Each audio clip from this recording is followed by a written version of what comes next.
En esta mañana venimos en estos domingos de este año animando a llevar nuestros pensamientos a un modelo, a un diseño de iglesia que tenga que ver con lo que Dios tenía en su corazón al pensar en sus hijos y al pensar en su pueblo. De alguna manera siempre nosotros a lo largo del tiempo, de la historia, de las circunstancias, de los acontecimientos, tendemos a desviarnos del propósito de Dios. Es como que tuviéramos una inclinación a no seguir rectos esos propósitos. Y está bueno cuando volvemos a repensar, a recordar y animarnos a soñar una iglesia que tenga que ver con el diseño de Dios. Cuando Dios pensó en su pueblo, cuando Dios sacó a su pueblo de Egipto, cuando Dios sacó a Israel de Egipto, Él tenía un propósito muy claro en su mente. Dios tenía un propósito para qué Dios quería sacar al pueblo de Israel de Egipto. Sabemos que Dios había dado una promesa a Abraham, que después de algunos años el pueblo había estado en esclavitud, que habían pasado 400 y tantos años en Egipto. El pueblo clamó a Dios. Dios buscó a Moisés para que vaya a hablarle al faraón, pero el propósito para el cual Moisés le transmitía al faraón, por el cual Dios quería que su pueblo fuera libre, lo podemos ver en su palabra.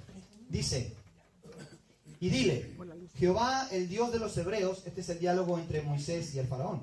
Jehová, el Dios de los hebreos, me ha enviado a ti diciendo: deja ir a mi pueblo para que me sirva en el desierto. He aquí que hasta ahora no has querido oír. Éxodo 7:16. Entonces Jehová dijo a Moisés: entra a la presencia de Faraón y dile: Jehová ha dicho así: deja ir a mi pueblo para que me sirva. Éxodo 8:1. Jehová dijo a Moisés: levántate de mañana y ponte delante de Faraón. He aquí él sale al río, y dile: Jehová ha dicho así: deja ir a mi pueblo para que me sirva. Éxodo 8:20. Entonces Jehová dijo a Moisés: entra a la presencia de Faraón y dile: Jehová, el Dios de los hebreos, dice así: deja ir a mi pueblo para que me sirva. Éxodo 9:1. Entonces Jehová dijo a Moisés: levántate de mañana y ponte delante de Faraón y dile: Jehová, el Dios de los hebreos, dice así: deja ir a mi pueblo para que me sirva. Entonces vinieron Moisés y Aarón a Faraón y le dijeron: Jehová, el Dios de los hebreos, ha dicho así: ¿hasta cuándo no querrás humillarte delante de mí? Deja ir a mi pueblo para que me sirva. El propósito que Dios tenía cuando liberó al pueblo de Israel era para que le sirva, para que le sirviera. No sé si les quedó claro. Hasta el domingo que viene. Había algo que estaba ya puesto en el corazón de Dios. Dios no quería solamente un pueblo por tener un pueblo. Él quería un pueblo que le sirviera. Este era el propósito. Dice Deuteronomios capítulo 10, versículo 12: ahora pues, Israel, ¿qué pide Jehová tu Dios de ti? ¿Qué pide? ¿Muchos sacrificios, holocaustos? Que temas a tu Dios, que andes en todos sus caminos, que lo ames y sirvas a Jehová tu Dios con todo tu corazón y con toda tu alma. A veces nosotros nos preguntamos: ¿cuál será la voluntad de Dios para mi vida? ¿Se hizo esta pregunta? Señor, ¿cuál será la voluntad de Dios para mi vida? Pues más claro, ¿qué pide el Señor de ti? Porque el tema no es, en definitiva, que a ver si puedo escuchar la voluntad de Dios para mi vida como quien está esperando escuchar el oráculo de una pitonisa, ¿no? O sea, no tenemos que buscar ese sentido de decir: bueno, yo quiero saber cuál es la voluntad de Dios en mi vida para ver si me tengo que casar con María o con Josefina, a ver si tengo que estudiar abogacía o ingeniería. ¿Cuál es la voluntad de Dios para mi vida? Pues Dios la hace muy simple. ¿Qué es lo que pide Jehová de ti? Que andes en sus caminos, que le temas, que le ames y que le sirvas. Lo demás, añadidura. Pero es que a veces nosotros estamos más preocupados por las añadiduras que por simplemente concentrarnos en lo que Jehová nos pide, ¿verdad? Solamente, dice Josué, que con diligencia cuides de cumplir el mandamiento de la ley que Moisés, siervo de Jehová, os ordenó. Que améis a Jehová vuestro Dios, que andéis en todos sus caminos, que guardéis sus mandamientos y le sigáis a él y le sirváis de todo vuestro corazón y de toda vuestra alma. Si nosotros ponemos el foco en estas simples observaciones que Dios está esperando, que son las que nacen del corazón de Dios, todo lo demás se va a alinear como los patitos detrás de la mamá pato. O sea, todas las demás cosas se van a alinear en la medida que yo esté dispuesto a amar al Señor, andar en sus caminos, guardar sus mandamientos y servirle. El servirle no es un apéndice aparte, el servirle está incluido dentro del combo. El servirle no es opcional. El servir a Dios no es una alternativa, es parte de lo que Dios pide. Y si parte de lo que Dios pide no cumplo, pues entonces sería lo mismo decir, bueno, no lo sirvo, o no le amo, o no guardo sus mandamientos. ¿Qué es peor? Decirle a Dios, no te voy a amar. Eso no nos animemos, ¿no? ¿Quién se anima a decirle a Dios, no te voy a amar? No tengo tiempo para amarte. ¿Verdad? ¿O quién se animaría a decirle al Señor, yo no voy a andar en tus caminos? Pero bueno, cuando llega el punto de servicio, ahí sí que nos da un poco más de ponerle cara. Por eso Hebreos dice, cuánto más la sangre de Cristo, el cual mediante el Espíritu Eterno se ofreció a sí mismo sin mancha a Dios, limpiará vuestras conciencias de obras muertas. ¿Cuántos dicen amén? Qué bueno que Dios nos limpia nuestras conciencias de obras muertas. El tema es que el pasaje sigue. Para que sirváis al Dios vivo. El propósito. ¿Para qué sacó Dios al pueblo de Israel de Egipto? Para que le sirviera. ¿Para qué Dios limpia nuestras conciencias de obras muertas? Para servirle. Para que ahora nuestras obras sean vivas en Dios. Ya no sean obras muertas. El servir a Dios es la expresión espontánea de un corazón agradecido, que no se cansa ni se detiene por las circunstancias, sino que se anima y estimula por el objeto.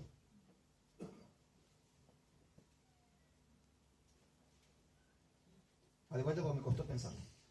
El servir a Dios es la expresión espontánea de un corazón agradecido, que no se cansa ni se detiene por las circunstancias.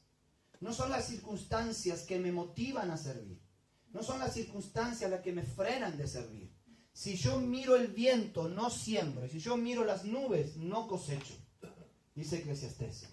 Quien mira las circunstancias alrededor, quien espera la situación propicia, quien está aguardando el momento indicado, pues lo más probable es que nunca haga nada para Dios.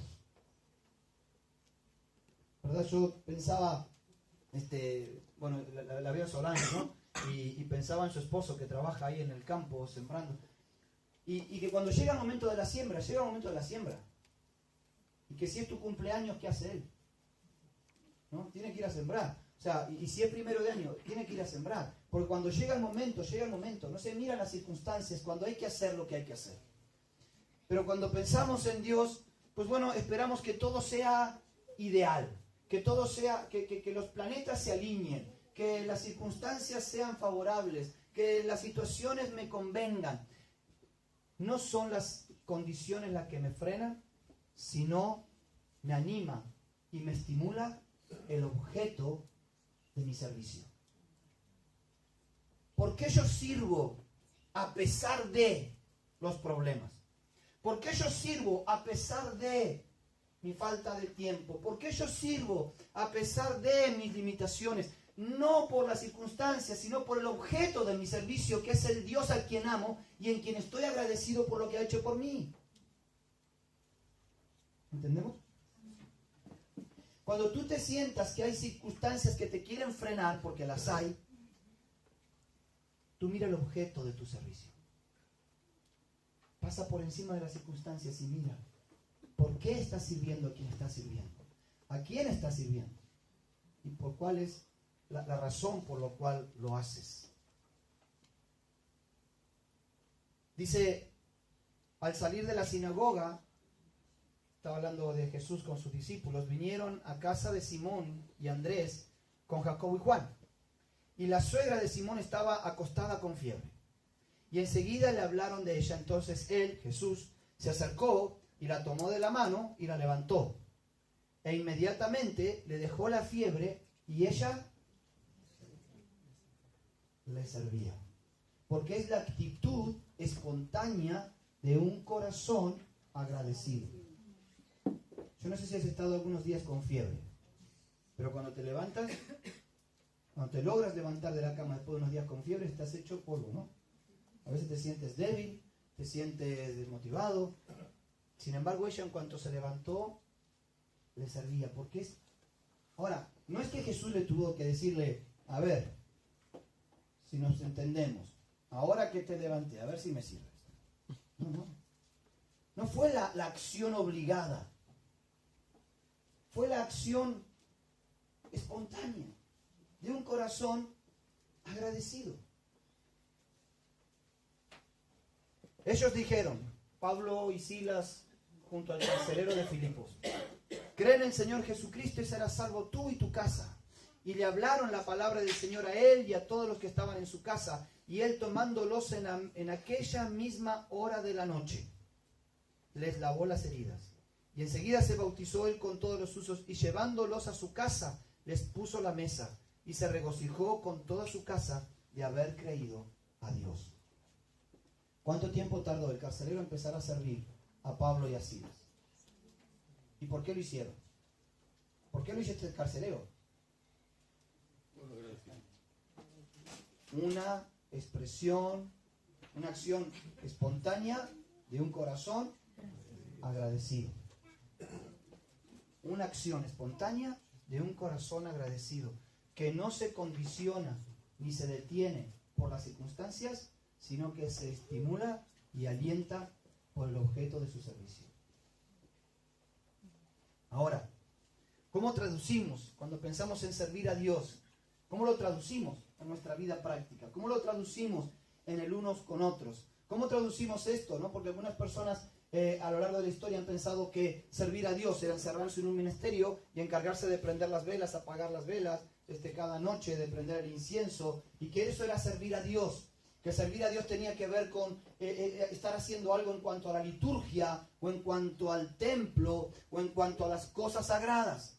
A veces pensamos que, bueno, si yo tengo que servir a Dios, tiene que ver con alguna de estas situaciones casi ritualistas. Sin embargo, vamos a escuchar a Jesús. Cuando el Hijo del Hombre venga en su gloria, y todos los santos ángeles con él, entonces se sentará en su trono de gloria, y serán reunidas delante de él todas las naciones, y apartará los unos de los otros, como aparta el pastor las ovejas de los cabritos, y pondrá las ovejas a su derecha y los cabritos a su izquierda. Entonces el rey dirá a los de su derecha: venid, benditos de mi Padre, y heredad el reino preparado para vosotros desde la fundación del mundo. Porque tuve hambre y me diste de comer, tuve sed y me diste de beber, fui forastero y me recogisteis, estuve desnudo y me cubristeis, enfermo y me visitasteis, en la cárcel y vinisteis a mí. Entonces los justos le responderán diciendo: Señor, ¿cuándo te vimos hambriento o te sustentamos, o sediento y te dimos de beber? ¿Y cuándo te vimos forastero y te recogimos, o desnudo y te cubrimos? ¿O cuándo te vimos enfermo o en la cárcel y vinimos a ti? Y respondiendo el rey les dirá: de cierto os digo que en cuanto lo hicisteis a uno de estos mis hermanos más pequeños, a mí lo hicisteis. Entonces dirá también a los de la izquierda: apartaos de mí, malditos, al fuego eterno preparado para el diablo y sus ángeles. Porque tuve hambre y no me disteis de comer, tuve sed y no me diste de beber. Fui forastero y no me recogisteis, y estuve desnudo y no me cubristeis. Enfermo y en la cárcel y no me visitasteis. Entonces también ellos le responderán diciendo, Señor, ¿cuándo te vimos hambriento, sediento, forastero, desnudo o enfermo o en la cárcel y no te servimos? Entonces le responderá diciendo, de cierto os digo, que en cuanto no lo hicisteis a uno de estos más pequeños, tampoco a mí lo hicisteis. E irán estos al castigo eterno y los justos a la vida eterna. ¿Cómo se traduce en boca de Jesús el servicio a Él? En el servicio a los demás. ¿Cómo se traduce nuestro servicio a Jesús? Si no es a través de ver las necesidades. Jesús hace una descripción de necesidades que no es ni absoluta ni exhaustiva, que es una descripción de necesidades, que a partir de ahí podemos encontrarnos con muchísimas necesidades más, que a partir de ahí podemos encontrarnos con muchísimas otras situaciones en las cuales podemos ayudar. Que no es solamente, bueno, a ver, tenemos que ahora ir al hospital, o tenemos que ir a la cárcel, o tenemos que ver a las personas que están... No, quizás hay muchísimas otras. ¿Saben cuántas necesidades hay? Hay infinitas. Y podemos cubrir la cantidad de necesidades conforme a la cantidad de recursos y capacidades que Dios nos ha dado. ¿Qué vemos en este pasaje? En primer pasaje vemos, por acá pareciera como que, claro, Jesús plantea una cuestión futura, plantea algo que ocurrirá cuando el Señor venga en su gloria, y entonces esto nos da casi una licencia a pensar, bueno, de acá hasta que venga el Señor. Es que hemos perdido a veces la condición de que el Señor venga pronto. Señor, ven pronto, pero no tan pronto. O sea, dame un margen de tiempo a que pueda seguir haciendo algunas cosas. Ven pronto, pero que no me pilles en esta condición que tengo hoy. Ven pronto, pero dame un tiempo a que me pueda acomodar más o menos de las cosas que me están pasando. Sin embargo, dice la palabra que el Señor vendrá así como ladrón en la noche. Ya sea que el Señor venga o que yo vaya, ¿no? Para el caso da lo mismo. Y sin embargo, esta situación futura no debería relajarnos, sino debería hacernos estar alertas, atentos y preparados para ese momento. Allí en el pasaje dice que Él vendrá con sus ángeles. El viernes estudiábamos con los jóvenes la parábola del trigo y la cizaña y veíamos más o menos algo similar, que en el último tiempo Dios iba a separar el trigo de la cizaña. ¿Por medio de quién? ¿Quiénes eran los cosechadores, los segadores? Los ángeles. Los ángeles.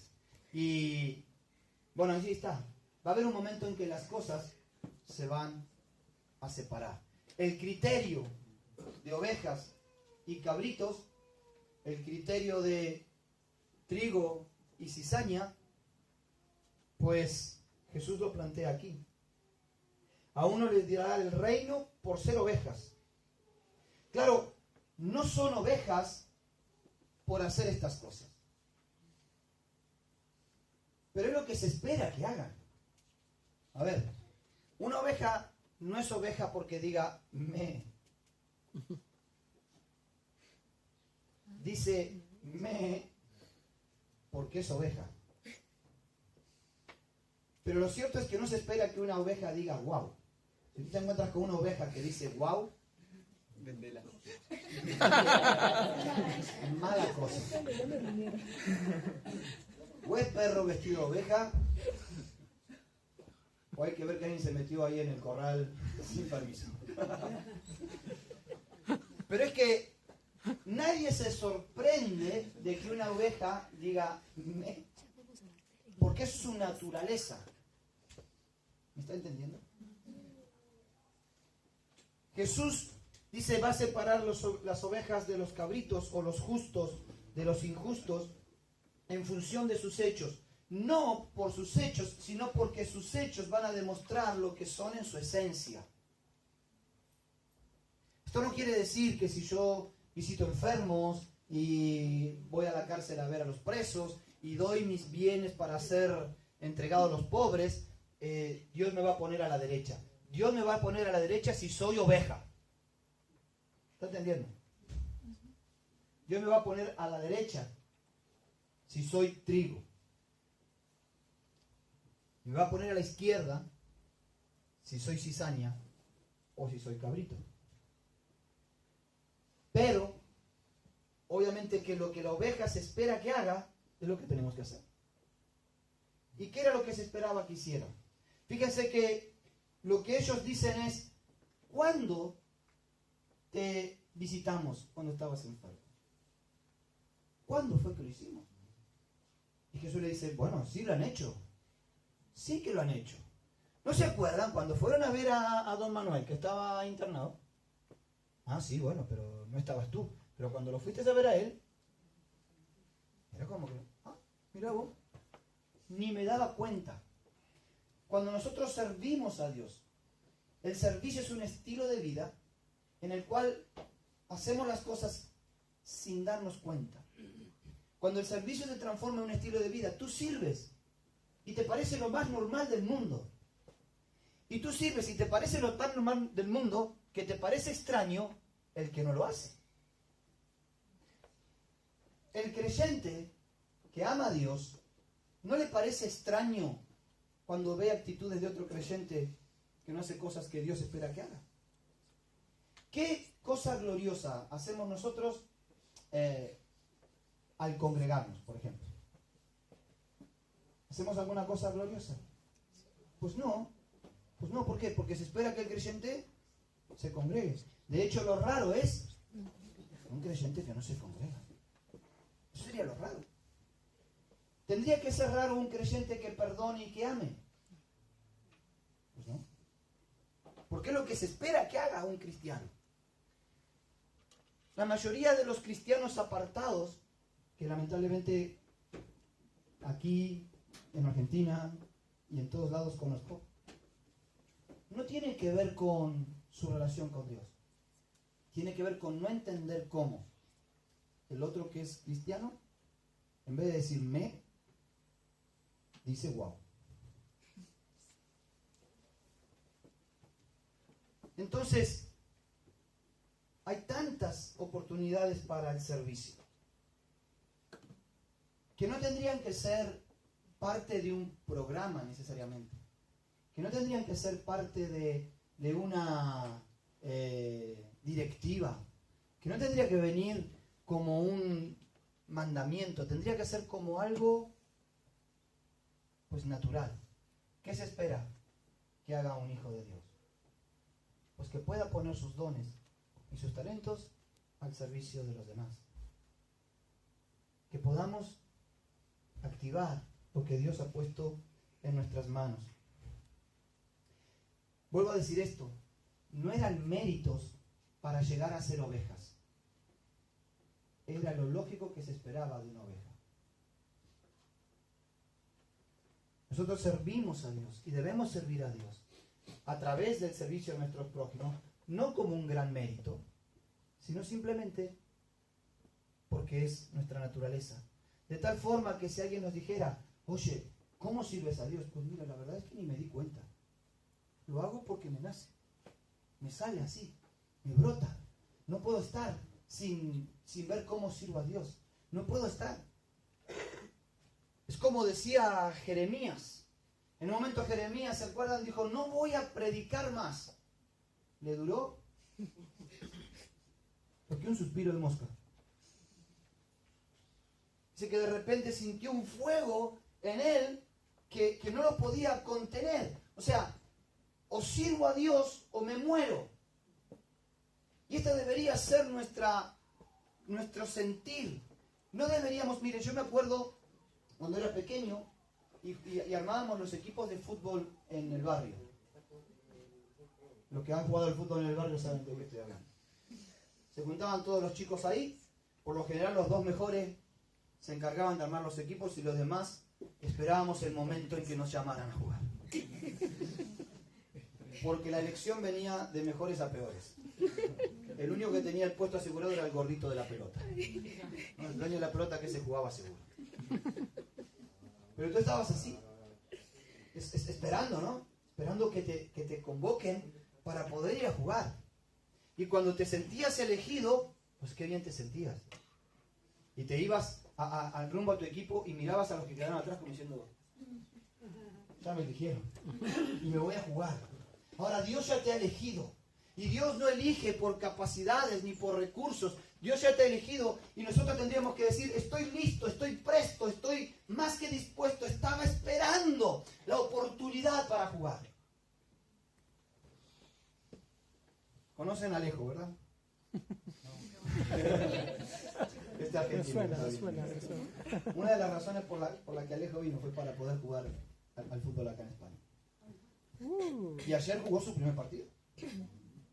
De suplente.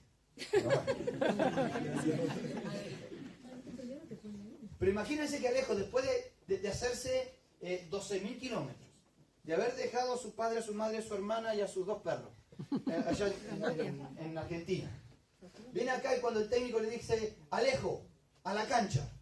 No, ahora no tengo ganas. El próximo partido, en otra oportunidad. Es que no entrené lo suficiente. Es que se me encarnó la uña del dedo. A ver,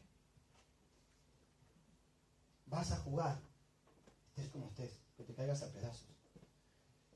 Porque eso es lo que te apasiona. Es el fuego de tu corazón. Y de alguna forma, el servicio a Dios no puede ser exclusividad de unos. No puede ser responsabilidad de pocos. El servicio a Dios debe ser un fuego de todos. Que tú no encuentras aún todavía dónde poner tu semilla de servicio, pues pídele a Dios, porque hay necesidades tantas como capacidades hay. Si Dios te ha dado una capacidad es porque hay una necesidad para que tú suplas con tu capacidad. Hay una tuerca para cada tornillo. No sé si lo entienden así. Dios te ha dado una capacidad y hay una necesidad que tu capacidad puede suplir. Búscala, porque para eso Dios te ha llamado, para que podamos servir al Señor.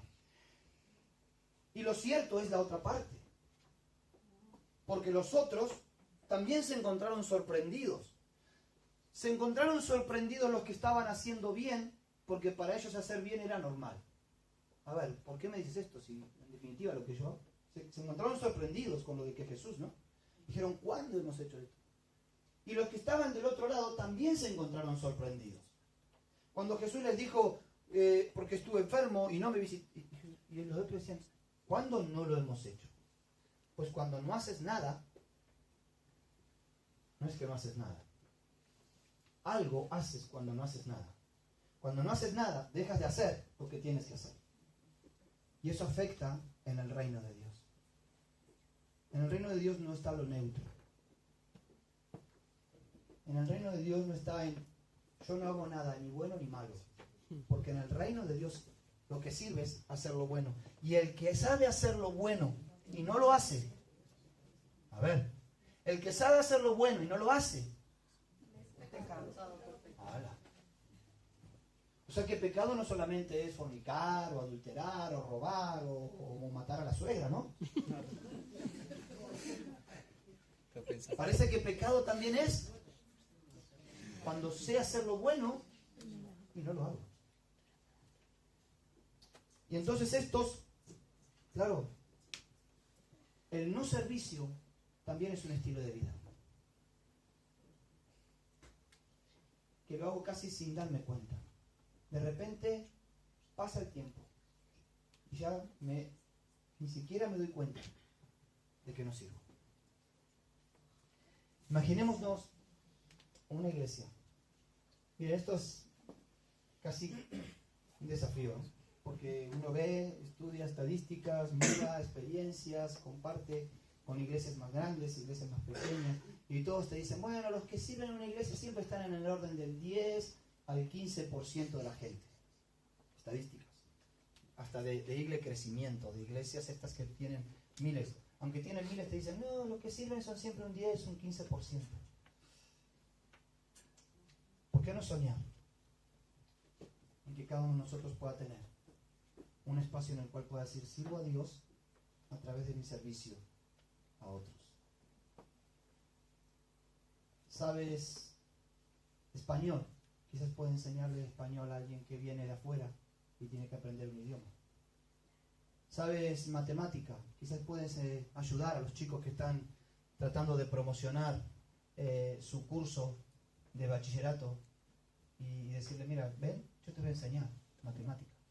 O tienes una hora a la semana, puedes decir, bueno, puedo ir a visitar a un hogar de ancianos donde hay tantos abuelos que no hay quien les visite. Bueno, podría estar. Tú tienes un tornillo para una tuerca que anda dando vuelta. Y qué bueno que podamos pensar en una iglesia que sirve al Señor, entendiendo no que es nuestra responsabilidad, entendiendo que es la acción natural y espontánea de un corazón agradecido que no se siente condicionado ni detenido por las circunstancias, sino estimulado e impulsado por el objeto de su servicio. Amén. Amén. Vamos a orar. Señor, hoy veíamos y recordábamos hace un momento tu muerte, tu entrega, tu sacrificio. Y Señor, te agradecíamos por todo lo que hiciste en la cruz por nosotros. Cómo nos libraste del pecado y nos diste una conciencia limpia y nueva. Pero Señor, nos has dado dones, has puesto talentos en nuestras manos y nos has llamado para servirte. Señor, como una expresión de nuestra gratitud a ti, hoy queremos decirte, estamos dispuestos, Señor, a servirte. No es lo mucho o lo poco, lo grande o lo pequeño lo que te podamos servir, sino, Señor, expresar con nuestro corazón nuestra gratitud a ti, sirviéndote a ti a través de ver las necesidades de los que nos rodean. Algunos en algunas áreas, otros en otras, pero Señor, todos dispuestos a ser una iglesia que sirve al prójimo porque te ama y te agradece tu obra. Señor, te lo pedimos esto en el nombre de Jesús. Amén. Amén. Amén. Señor,